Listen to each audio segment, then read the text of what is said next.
Seandainya tidak ada dakwah, sahabat-sahabat tidak berdakwah, para tabi tidak berdakwah, tabi'in tidak berdakwah, mungkin kita tidak pernah bisa merasakan cahaya dari Islam yang dibawa Rasulullah SAW kepada kita semua.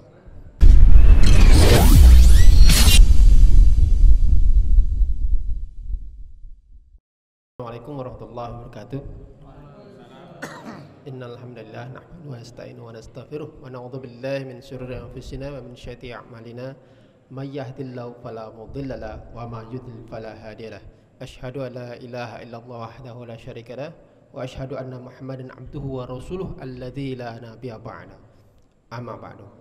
Para pemirsa, para hadirin semua yang berbahagia yang dirahmati Allah Subhanahu wa taala. Ketika Allah Subhanahu wa taala memerintahkan iblis untuk bersujud kepada Adam, maka iblis menolak dikarenakan ada tinggi hatinya terhadap bahwa dia diciptakan lebih baik dibanding dengan Adam. Maka pada saat itulah kemudian iblis dicap Allah sebagai kafir karena tidak taat.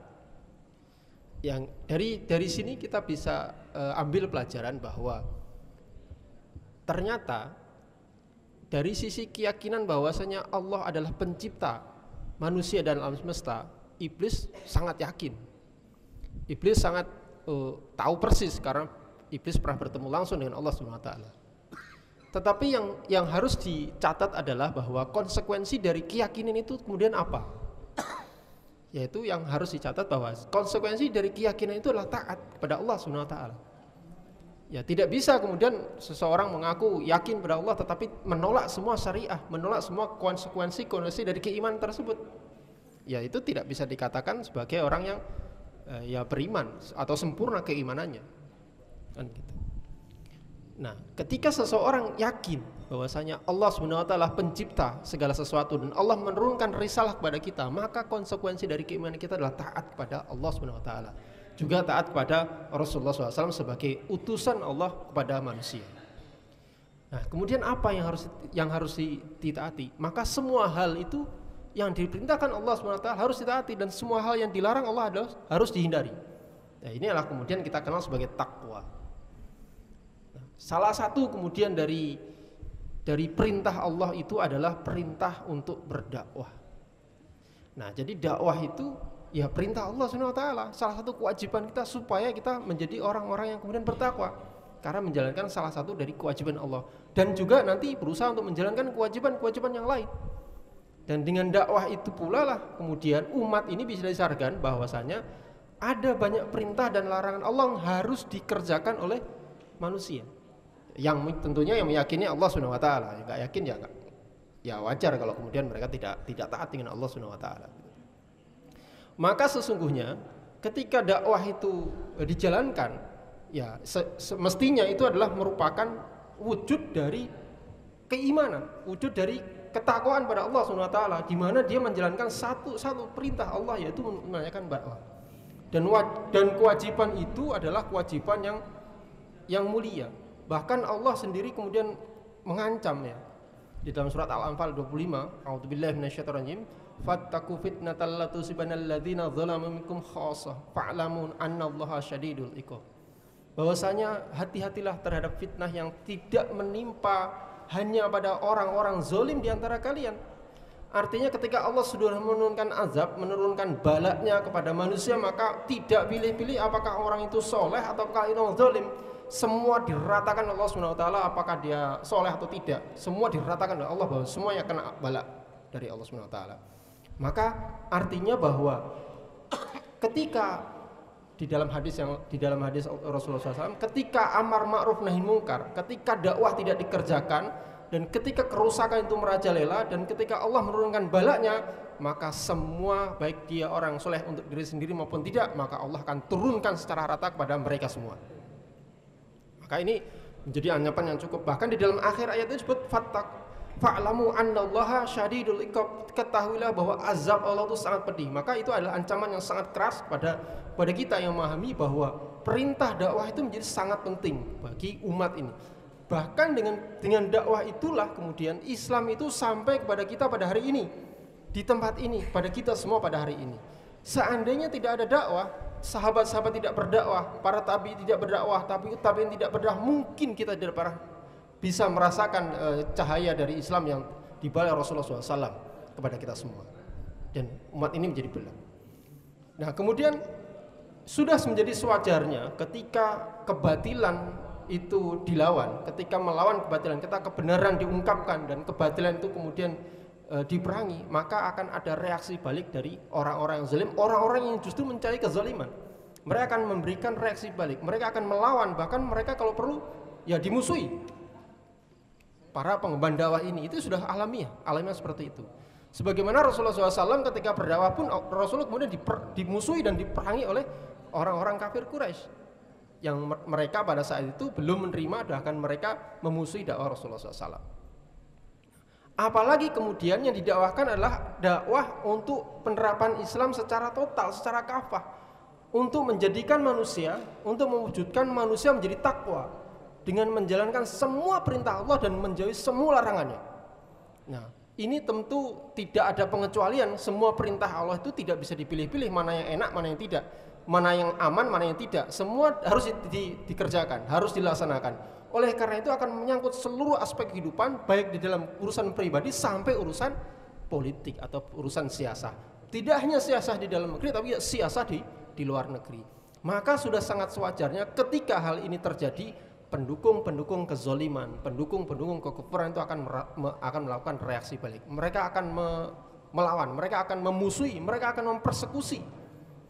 Mereka akan melakukan cara-cara apapun kemudian menghentikan dakwah itu supaya dakwah itu tidak berlanjut. Ada yang kemudian ditangkap, kemudian dijebloskan ke penjara. Ada yang kemudian disiksa sebagaimana Bilal bin Rabah kemudian disiksa oleh pembesar-pembesar Quraisy. Ada yang diboikot penghidupannya supaya mereka menyerah terhadap dakwah tadi. Ada yang kemudian ya dibunuh begitu. Ya mungkin kita sudah bisa saksikanlah pada hari ini hal-hal itu pun terjadi di depan mata kita misalkan.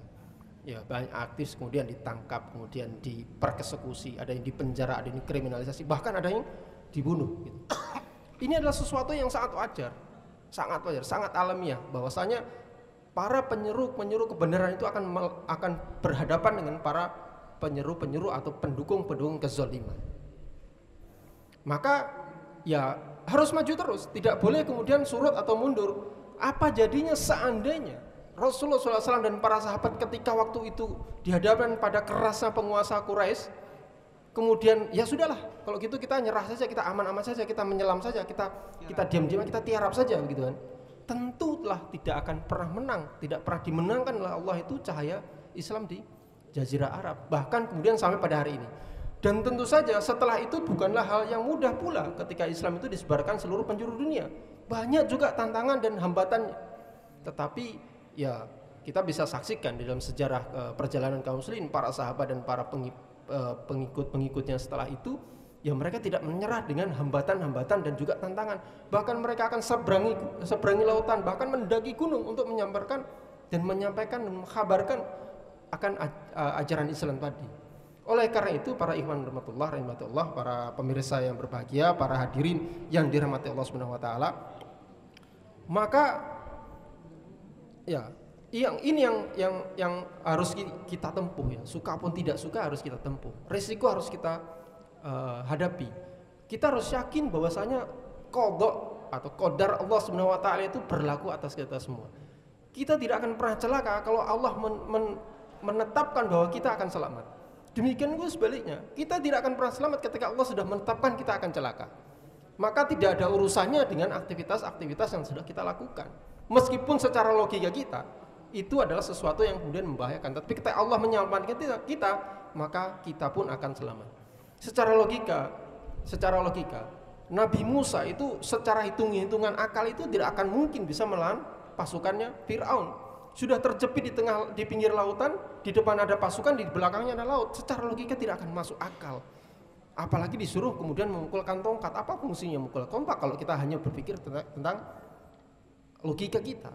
Tetapi Nabi Musa yakin bahwasanya Allah memberikan pertolongan dan qada Allah berlaku pada mereka. Ketika tongkat dipulkan ke laut, maka laut itu terbelah, dan disitulah kemudian Nabi Musa bisa menyelamatkan dirinya dan pengikutnya sampai ke seberang. Demikian juga dengan pada saat itu pula kemudian Allah mewujudkan kekuasaannya dengan menenggelamkan Firaun dan pasukan-pasukannya di dasar lautan. Oleh karena itu para ikhwan Allah Subhanahu wa taala, maka ya karena dengan dakwah Islam itulah kemudian kebatilan, kezaliman, kekufuran itu bisa dikalahkan.